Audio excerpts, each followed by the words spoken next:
Well, let's turn to the Associated Press reporter, Chad Day. He works on the investigative team in Washington and is the lead writer for the AP's coverage on that memo or press release. How would you describe what it is, this creation of the Nunes staff?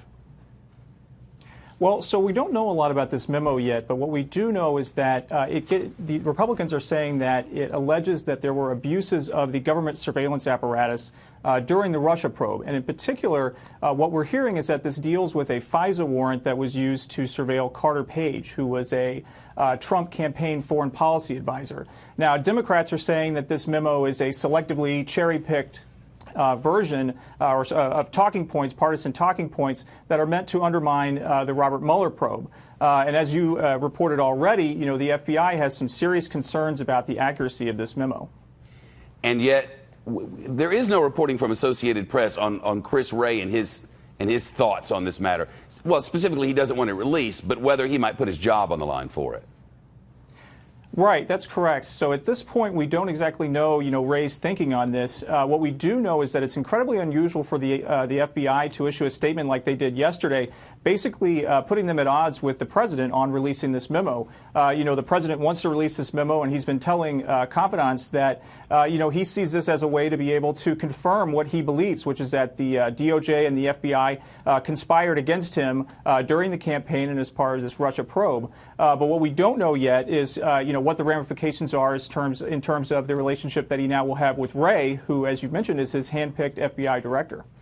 Now in a new twist, Adam Schiff and other Democrats are suggesting that after this memo was written, it was then altered by none other than Devin Nunes?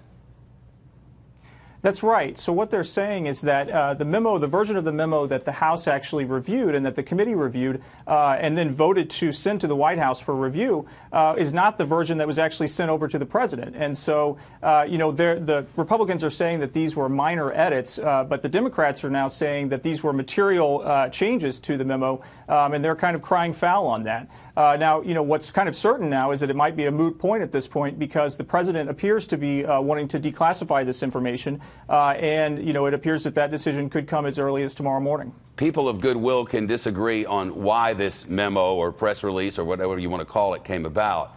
It is impossible to not agree that it has served as a mass distraction. Whether that was the intent or not, the reality is it's distracted from this investigation, at least for the moment, has it not? That's correct. And, I think that, Paul Ryan's been trying to kind of thread the needle with this by saying, this is a separate issue. It doesn't have to do with Mueller or do with Rosenstein. That's but what's pretty false. clear is that the White House.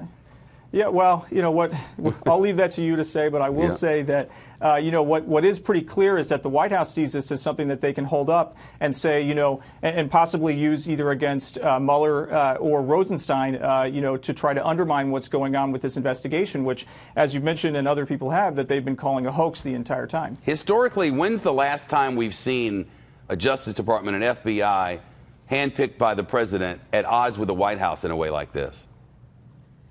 This is kind of unprecedented, although I will say that there are times where the FBI and the DOJ butt heads with presidents. But not in this public a manner, and particularly not whenever you're seeing an investigation that has basically the president in its crosshairs. As you know, right now, Robert Mueller is seeking an interview with the president. And so there's a lot more at stake now with this investigation and any attempts to try to undermine it. Chad Day is an investigative reporter on the Washington investigative team for the Associated Press, and his work is there and on the AP app. It's great to see you. Thank you, Chad. Good luck. Thanks, Chad.